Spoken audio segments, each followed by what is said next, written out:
వారి గురించి ఎంత చెప్పినా తక్కువే. ముఖ్యంగా అయితే ఫిలిం ఇండస్ట్రీలో చిన్న నిర్మాతలకు, టెక్నీషియన్స్కు ఇక్కడ ఈ ఫిలిం నగర్ క్లబ్ ఏర్పడడానికి కూడా ఆయన ఫౌండర్ మెంబర్. ఆయన ఫిలిం ఛాంబర్ కూడా ఇక్కడ నిలబడడానికి వారు ముఖ్యులు. ఫిలిం ఇండస్ట్రీ ఇక్కడ నిలబడడానికే ముఖ్యులు. అలాగే చిత్రపురి కాలనీ నిలబడిందంటే కూడా వారే ముఖ్యులు. అలాంటి గొప్ప వ్యక్తిని కోల్పోవడం ఫిలిం ఇండస్ట్రీ నిజంగా దురదృష్టకరం. మాలాంటి నిర్మాతలను ఎంతో ప్రోత్సహించి ఫిలిం ఇండస్ట్రీలో కూడా నాకు చాలా సపోర్ట్ చేసిన వ్యక్తి వారు. తెలుగు ఫిలిం ఛాంబర్లో కూడా నాకు ఎన్నో పదవులకు వారు నన్ను సూచించి యునానిమస్గా సెలెక్ట్ చేసిన రోజులు కూడా ఉన్నాయి. వారికి ఎంత చేసినా మేము రుణం తీర్చుకోలేను. కాబట్టి మేము నిన్ననే అనుకున్న తడవుగా ఇది చేయడం జరిగింది. దీనికి వారి ఆత్మ శాంతి చేకూరాలని, వారి ఫ్యామిలీకి భగవంతుడు ఆశీస్సులు ఉండాలని కోరుకుంటూ ముగిస్తున్నాను. సంతాప సభ నిర్వర్తిస్తున్న తెలంగాణ ఛాంబర్ వారికి ఆయన శిష్యుల తరపుని కృతజ్ఞతలు తెలియజేస్తున్నాం. గురువుగారు లేని లోటు. అనాథ అంటే మాట తెలుసు కానీ దాని అర్థం మాకు తెలియదు.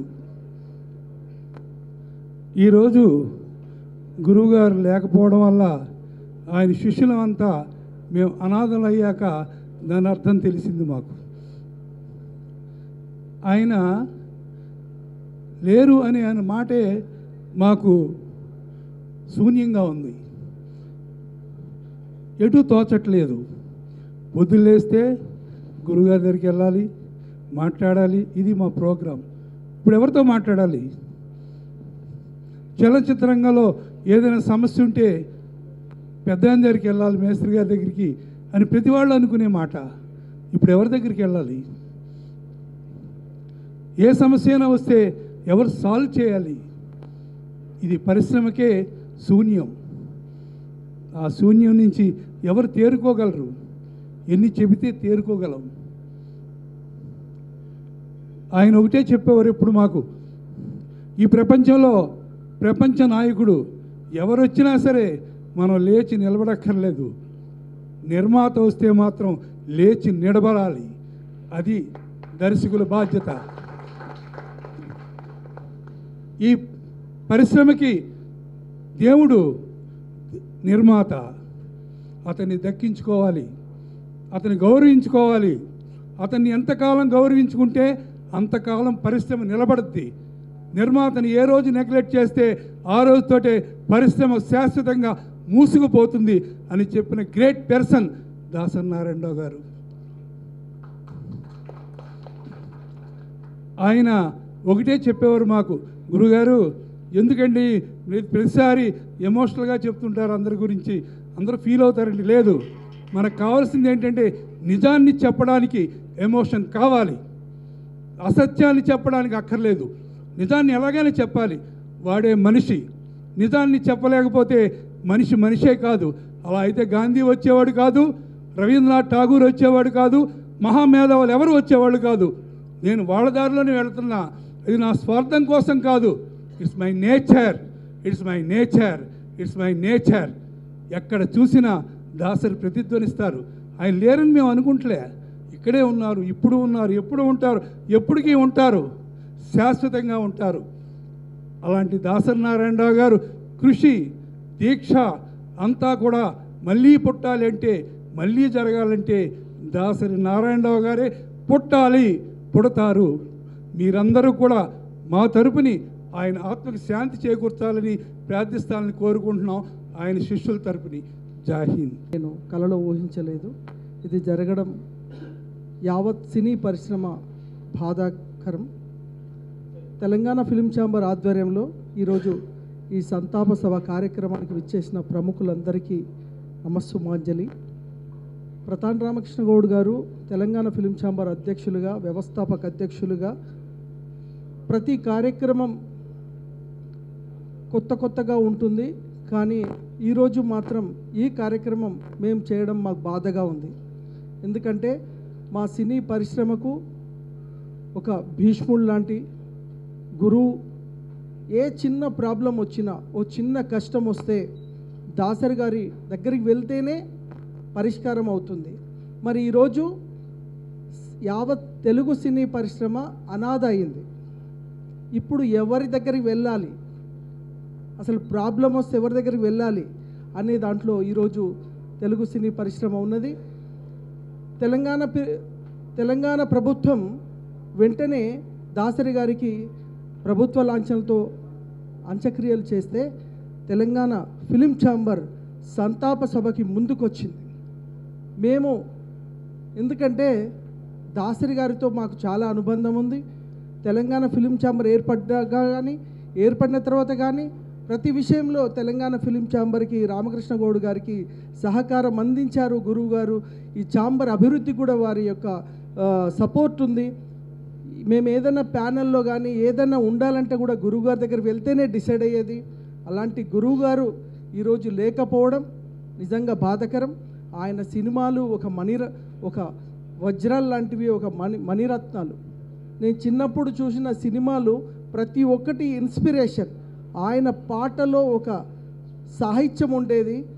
ఒక మూవీ, ఒక సినిమా చూసామంటే మనలో ఒక చైతన్యం వచ్చేది. అప్పటి చిత్రాలు దాసరి గారు ఒక క్రియేషన్. అటువంటి చిత్రాలు మళ్ళీ రావేమో.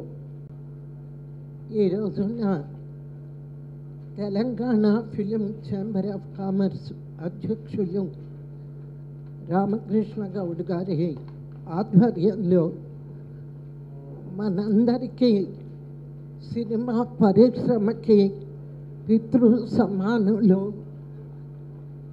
ఆదర్శవంతమైనటువంటి వ్యక్తి, సినిమా పరిశ్రమకి భీష్ముడు అయినటువంటి మన దాసరి నారాయణరావు గారి సంతాప సభ జరుపుకోవడం అది ఎంతో దుఃఖకరమైన విషయం.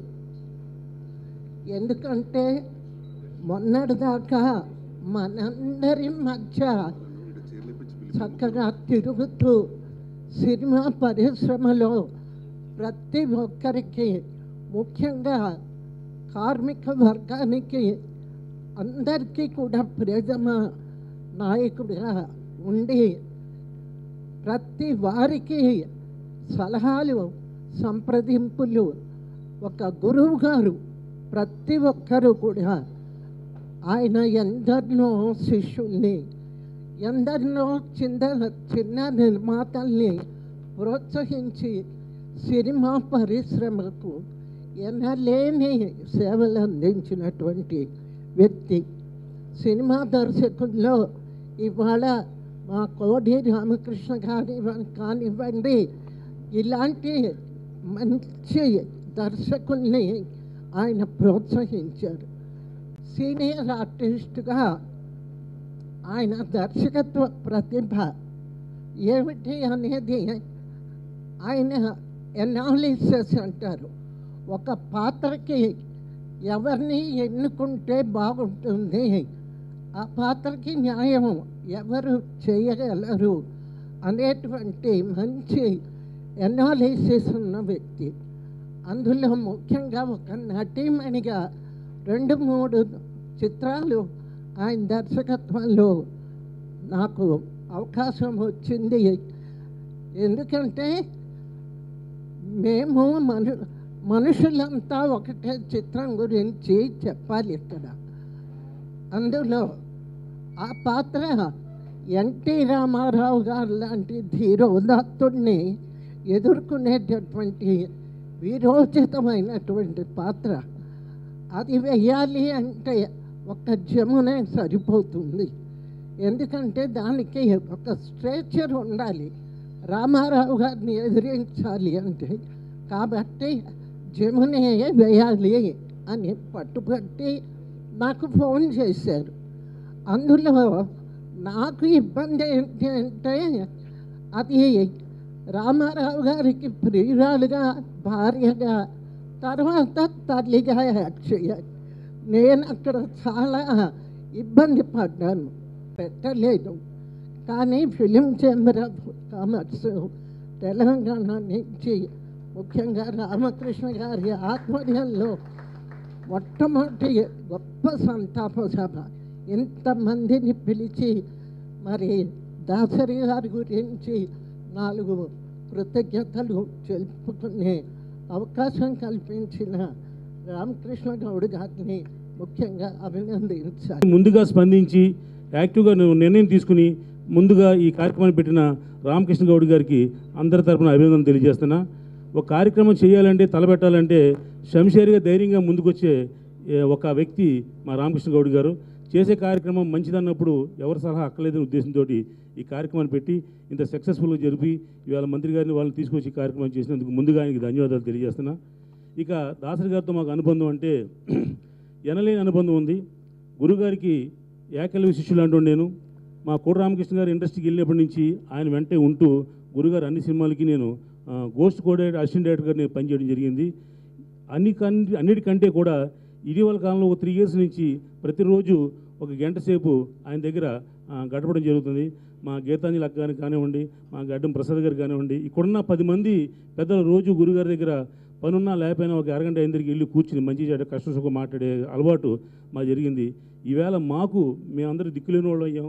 ఇండస్ట్రీకి ఇంత సేవ చేసిన మహానుభావుడు ఇంత సడన్గా వెళ్ళిపోవడం అనేది చాలా దురదృష్టకరమైన విషయం.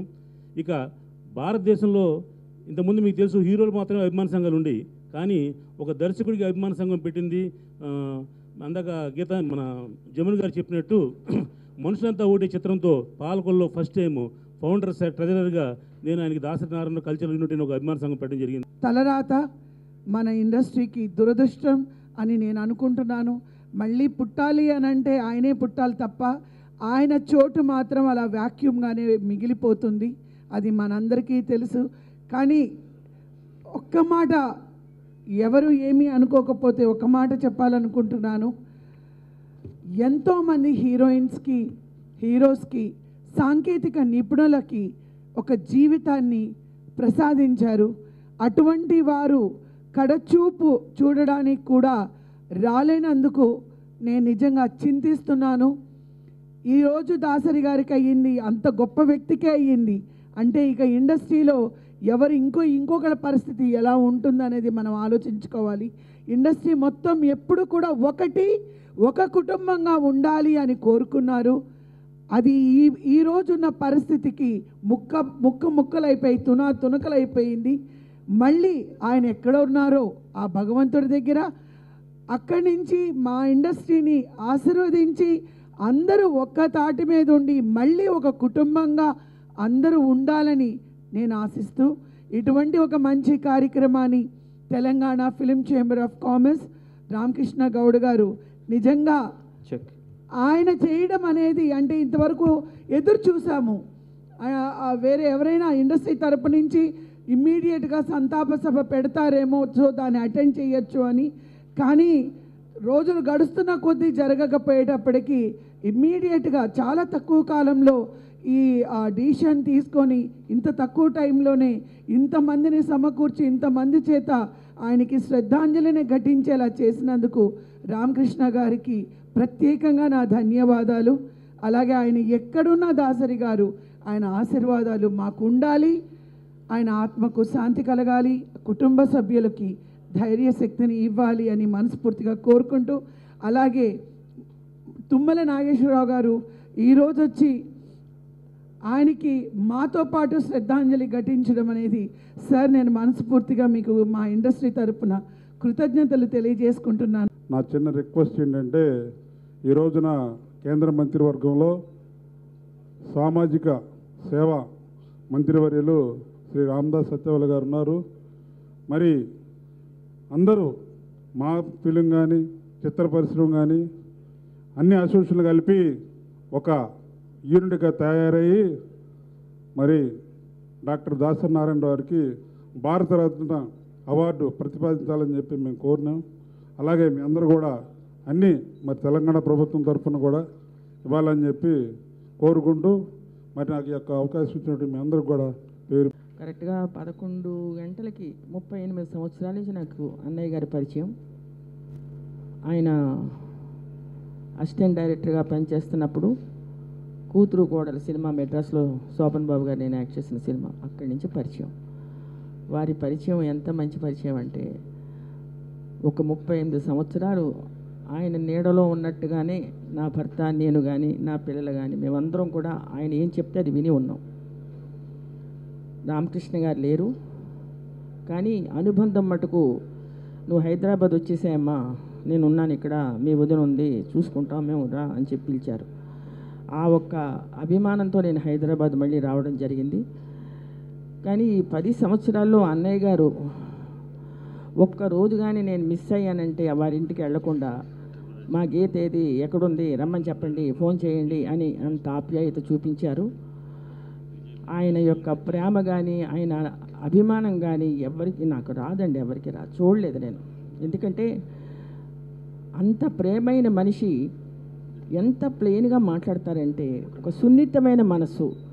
నేను ఏ రోజైతే అప్పుడు చూశానో అదేలాగా ఉన్నారండి. ఇంతవరకు కూడా ఎప్పుడైనా కోపం వస్తుందేమో అన్నయ్య గారికి, ఓర్పు సహనం ఆయన చూసి నేర్చుకోవాల్సిన విషయం. అంత మంచి మనిషి, అంత మంచి అన్నయ్య గారిని నిజంగా లేరు అనగానే చాలా బాధాకరంగా ఉంది. మా అన్నయ్య గారు లేరని అనకండి, ఆయన ఉన్నారు ఎక్కడున్నా. అన్నయ్య గారు తప్పకుండా అందరినీ, మన సినిమా ఇండస్ట్రీని కంటికి రెప్పలా కాపాడతారు. ఎప్పుడు చూసినా ఆయనకి అదే ధ్యాసలోనే ఉండేవారు. ఆయన ఇంటికి మేము 11 గంటలప్పుడు పొద్దున్న కానీ సాయంత్రం కానీ వెళితే ఏదో ఒక దాంట్లో ఎవరికో ఒకరికి సహాయం చేస్తూనే ఉంటారు. ఎప్పుడు చూసినా అన్నయ్య గారు భోజనం చేయండి అంటే పర్వాలేదమ్మా వచ్చిన వాళ్ళు అని చెప్పి ఎంత ఆప్యాయతైన మనిషి. ఆయన మన మధ్యనే ఉన్నారనే భావించుకుని మనం మన అన్నయ్య గారు ఉన్నారని చెప్పి అనుకుంటూ మన ప్రయత్నాలన్నీ కూడా శుభప్రదంగా ఉండాలి. ప్రొడ్యూసర్స్ కానీ సినిమాలు తీసిన ప్రతి ఒక్కరికి కూడా చాలా అద్భుతంగా ఉండాలని మా అన్నయ్య గారి తరపున నేను మీ అందరికీ చెప్పుకుంటూ సెలవు తీసుకుంటాను. వేసిన మార్గం అది ఎవరి వల్ల కాని మార్గం. ఒక చరిత్రకి కనుక రక్తమాంసాలను జోడించి ఒక రూపం ఇస్తే ఆ రూపం ఎలా ఉంటుందంటే అది దాసరి నారాయణరావులా ఉంటుంది. చరిత్రే ఆయన నిలిచాడు. ఆయన ఒక కెప్టెన్ ఆఫ్ ది షిప్ అంటే ఏంటి, ఆ దర్శకుడు ఎలా ఉండాలి, ఎలా నడుచుకోవాలి, నిర్మాత బాగోగుల గురించి ఎలా ఆలోచించాలి, ఆ చిత్రం ప్రేక్షకుల దగ్గరికి వెళ్ళేటప్పుడు ప్రేక్షకుల భావాల్ని ఎలా రంజింప చేయాలి, అన్నిటినీ సమగ్రంగా తెలిసిన వ్యక్తి. ఆయన జీవితంలో మానవ సంబంధాలలో ఆయన స్పృశించని కోణము లేదు. అన్ని కోణాలని స్పృశించి ఆ మానవ సంబంధాల్లో ఉన్న తీయదాన్ని అన్ని కోణాల్లో స్పృశించి సినిమాలు తీసిన మహోన్నత వ్యక్తి. ఆయన ఫిల్మ్ ఇండస్ట్రీకి వచ్చి 1968 ఆత్మీయుల సినిమాకి ఆయనతో నాకు 40 సంవత్సరాల నుంచి ఆయనతో కలిసి ఆ పిక్చర్ పనిచేశాను. మా బంగారక్క అనే సినిమా, మురళీమోహన్ హీరోగా, శ్రీదేవి హీరోయిన్గా.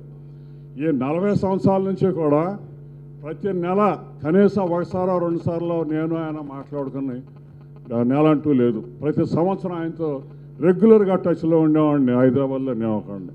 ఏంటంటే మాకు ఆయన అన్నీ ఈజ్ మై గాడ్ ఫాదర్, మా గురువు గారు. ఏ కష్టం వచ్చినా, సొసైటీకి ఇబ్బంది వచ్చినా, ఛాంబర్కి ఇబ్బంది వచ్చినా, ఇండస్ట్రీకి ఇబ్బంది వచ్చినా అన్నిటికీ ఆయనే. ఒక ప్రొడ్యూసర్ వెళ్ళి, సార్ గురువు గారు నా సినిమా రిలీజ్ కావట్లేదు, నాకు చాలా ఇబ్బందుల్లో ఉన్నాను, మీరు నాకు హెల్ప్ చేసి పెట్టాలంటే దానికి ఏముందిలే అని చెప్పి అది నెత్తిన ఆయన బుధాన వేసుకున్న ఆ పని ఈ నష్టం భరించేవాడు, అవతల వాళ్ళందరూ లాభం భరించేవాళ్ళు. అది ఆయన మెంటాలిటీ మొదటి నుంచి కూడా. ఏ పనికైనా సరే ఆయన ఒక నిర్మాత మనిషి కాదు, ఒక డైరెక్టర్ మనిషి కాదు, లేకపోతే ఒక మెయిన్ ఆయన కార్మికుల మనిషి. ఆయనకు వర్కర్స్ అంటే మహా ఇష్టం. ఆయన 151 సినిమాలు తీశారు. ఆయనకి ఎన్ని అవార్డులు వచ్చాయంటారు. ఒక రఘుపతి వెంకయ్య అవార్డు, ఒక ఎన్టీఆర్ అవార్డు, ఎన్నో నంది అవార్డులు, ఎన్నో ఫిల్మ్ఫేర్ అవార్డులు, అన్ని అవార్డులు వచ్చిన మనిషి ఇండస్ట్రీలో ఎవరు లేరు. అటువంటి దాసనారాయణ గారి గురించి మాట్లాడాలి అంటే మనసు రావట్లేదు. ఆయనే సినిమానే ఆయన ఆత్మీయ సాధన జరగాలని కోరుకుంటూ, మహత్తరమైనటువంటి స్థాయికి చేరుకోవడం అనేటువంటిది అది అందరికీ సాధ్యం కాదు. ఎంతో ప్రతిభ ఉన్న వాళ్ళకు మాత్రమే సాధ్యమవుతుంది. తూర్పు పడమర సినిమా దర్శకుడిగా మొదలై చాలా సినిమాలకు దర్శకత్వం వహించడం మాత్రమే కాకుండా చిత్ర పరిశ్రమకు పెద్ద మనిషిగా పెద్ద దిక్కుగా మారినటువంటి దశ మనం చూస్తే బహుశా ఇంకెవరికి పెద్ద దిక్కు అని అనిపించుకునేటటువంటి అవకాశం వేరెవరికి కలగలేదు. ఒక్క దాసరి నారాయణరావుకు మాత్రమే అలాంటి స్థానం చిత్ర పరిశ్రమ ఇచ్చింది. కనుక పెద్ద దిక్కు అనే మాట ఇంకా దానికి మించిన మాటలు లేవు. ఆ మాటకు చేరుకున్నవాడు దాసరి నారాయణరావు. అట్లా ఆయన మంచి రచయితగా మొదలయ్యాడు, మంచి నటుడుగా ఉన్నాడు, మంచి దర్శకుడుగా వికసించాడు, మంచి మనిషిగా పరిణమించాడు. ఆయన పరిణామక్రమాన్ని మొత్తంగా చూస్తే ఆయనలో లేని ప్రతిభ లేదు.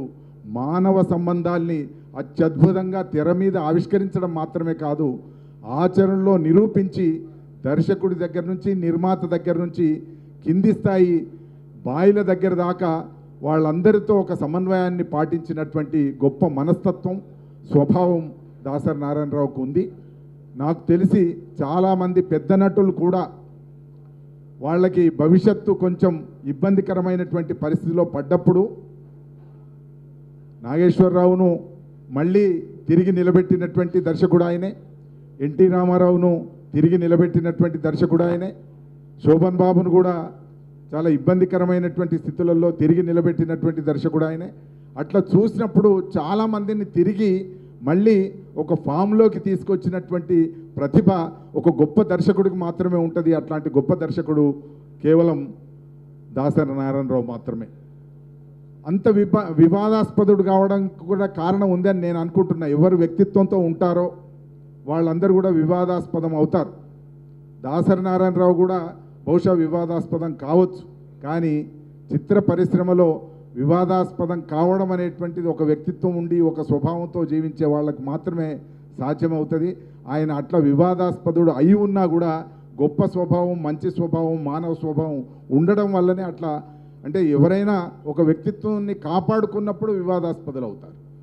అందరికీ అనుకూలంగా మారిపోయినప్పుడు వివాదాస్పదులు కాకపోవచ్చు. ఈ కారణం ఆయన వ్యక్తిత్వంతో ఉండడం, ఆయన సినిమా పరిశ్రమలో అన్ని వర్గాల వారితో, అన్ని సమూహాల వారితో మంచిగా ఉండడం అనేటువంటిది అందరికి ఇష్టం ఉండకపోవచ్చు. కనుక అట్లా దాసరి నారాయణరావు ప్రత్యేకత ఆయనదే. దువ్వూరు రామరెడ్డి ఒక సందర్భంలో అంటాడు, కొంత సుఖించి పోయి రెటకో పెరవారికి చోట సంకుచున్ అని చెప్పి దువ్వూరు రామరెడ్డి రాశాడు. ఆ పద్యంలో ఉన్నట్టుగా కొంత సుఖించి తన ముద్ర వేశాడు. చిత్ర పరిశ్రమ మీద తనదైనటువంటి ఒక ముద్ర వేసి ఇంకా ఇతరులకు కూడా స్థానం కల్పించాలని ఇతర దర్శకులకు, ఇతర నటులకు, ఇతర సంభాషణ రచయితలకు స్థానం కల్పించి కొంత సుఖించి పోయి రెటకో పెరవారికి చోట సంగుచున్న ఇతరులకు మార్గాన్ని ఇస్తూ ఒక మార్గాన్ని ఆయన నిరూపించి ఈ ఇండస్ట్రీ నుంచి మనందరి మధ్య నుంచి దూరమైనందుకు దాసరి నారాయణరావుకు ప్రత్యేకంగా శ్రద్ధాంజలి ఘటిస్తూ, ఎవరు ఏ రకమైనటువంటి అభిప్రాయాలతో ఉన్నా చిత్ర పరిశ్రమలో చాలా అధిక సంఖ్యలో ఆయన పట్ల అభిమానంతో ఉన్నారు. చిత్ర పరిశ్రమ అంటే కేవలం నిర్మాణ దర్శక రంగం మాత్రమే కాదు, చిత్రాన్ని చూసే వాళ్ళందరూ కూడా చిత్ర పరిశ్రమలో భాగమే అని నా భావన. గనక చిత్ర ప్రేక్షకుల్లో ఆయన పట్ల అమితమైనటువంటి భావం, అమితమైనటువంటి అభిమానం ఉన్నది. దర్శకుడి పేరును మేఘాల్లోకి తీసుకెళ్ళి తల మీద పెట్టుకునేంత ఒక ధీశాలి దాసరి నారాయణరావు మాత్రమే. అందరికీ అప్పటి వరకు కింద ఉండేది. ఈయన ఆరోహణ క్రమంలో పైనికి దర్శకుడి యొక్క ప్రతిభను ఆవిష్కరించినటువంటి గొప్ప దర్శకుడు ఆయన మన మధ్య ఉంటారు. ఆయన మార్గం ఉంటుంది. ఆయన చిత్ర పరిశ్రమకు చేసినటువంటి సేవలు నిరంతరంగా గుర్తుపెట్టుకుంటాం. అట్లా చిత్ర ప్రేక్షకుల దగ్గర నుంచి పరిశ్రమకు సంబంధించినటువంటి వాళ్ళందరూ గుర్తుపెట్టుకునే మహోన్నత వ్యక్తిత్వం దాసరి నారాయణరావుది. ఆయనకు హృదయపూర్వకమైనటువంటి శ్రద్ధాంజలి అర్పిస్తున్నాను. తుమ్మల నాగేశ్వరరావు గారు, పెద్దలు, పూజ్యులు, మంత్రివర్యులు, మరియు అట్లాగనే రామకృష్ణ గౌడ్ గారు అధ్యక్షులు, కవిత గారు. ఎక్కువ సినిమాలు చూసేవాడిని, కానీ రాజకీయాల్లోకి వచ్చిన తర్వాత సినిమాలు చూసే మానేశాను. కాబట్టి సినిమాలు చూసే టైంలో అభిమాన నటుడుగా ఎన్టీ రామారావు గారు, శోభన్ బాబు గారు, అభిమాన నటిగా జమున గారు, దర్శకుడిగా, యాక్టర్గా, ప్రొడ్యూసర్గా అన్నింటిలో దాసనారాయణ గారి అభిమానంని దగ్గరగా చూసిన వాడిని నేను. వారి బర్త్డేకు దాదాపు 20 సంవత్సరాల నుంచి ప్రతి సంవత్సరం నాకు ఫోన్ వస్తుండే, కార్డు వస్తుండే, వెళ్ళి వారి దగ్గర కూర్చొని ఆశీర్వాదం తీసుకొని వారు బొకే ఇచ్చి వెళ్ళేవాడిని నేను. కానీ లాస్ట్ ఇయర్ ఏదో కారణాల వల్ల నేను లండన్కి వెళ్ళినుంటి రాలేకపోయినాను. వారు ఎప్పుడైతే బీమార్ హాస్పిటల్లో ఉండేనో, హెల్త్ బాగలేకుంటే పోయి చూసి అక్కడ మోహన్ బాబు గారు ఉండి వారికి కలిసి రావటం జరిగింది. ఏదేమైనా కానీ ఇవాళ ఈ బిల్డింగ్ నిలబడ్డది ఏదైతే సూర్యనారాయణ గారు చెప్పినరో వాస్తవం. ఇది ఎల్లప్పుడూ నిలబడి ఉంటుంది. దాసనారాయణ గారి కృషితోని తెలంగాణలో తెలుగు ఇండస్ట్రీ మద్రాసు నుంచి రావడానికి ఒక ఇంటర్వ్యూలో అది నేను నా మీద చెప్పులు పడ్డా, నా మీద తిట్లు పడ్డా, నేను భరించి ఇక్కడ తీసుకొచ్చిన అని చెప్పి దాసనారాయణ గారు ఏదో చెప్పిందో అది వాస్తవం. ఇవాళ ఈ తెలంగాణలో రావడానికి కారణం.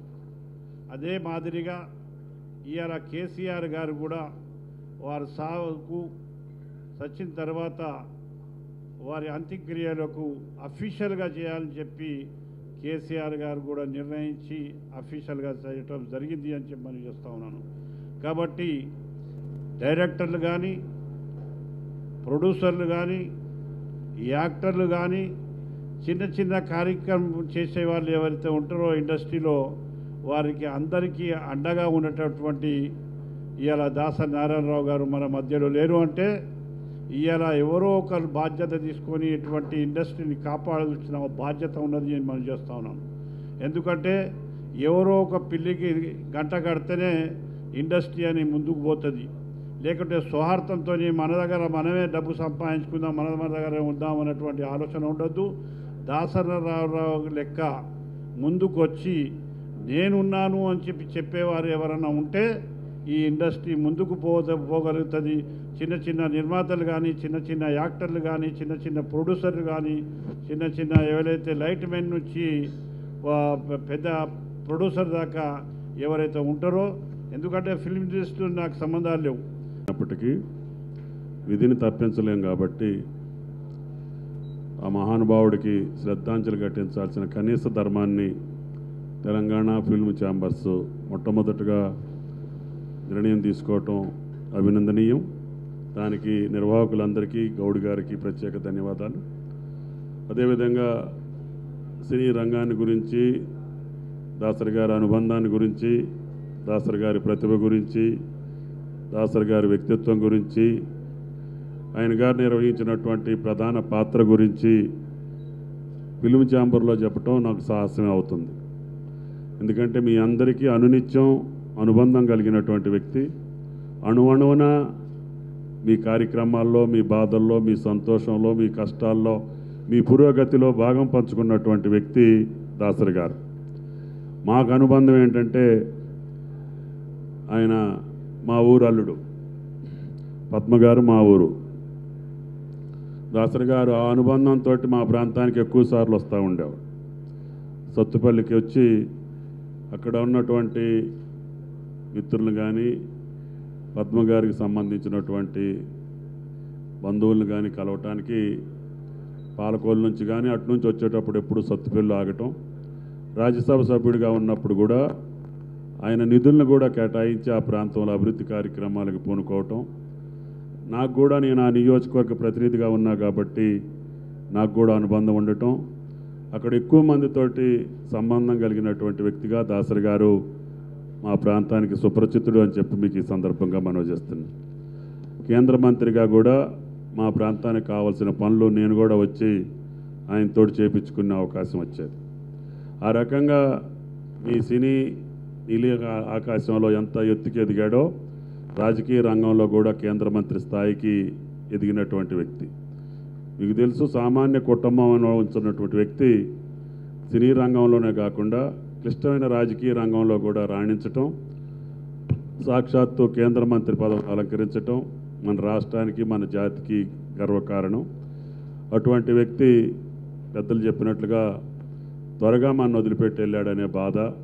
ఇంకా ఆయన జీవించుంటే మీ పరిశ్రమకి ఇప్పుడు వరకు సాగించినటువంటి ఆయన పాత్ర గణనీయంగా కొనసాగేది.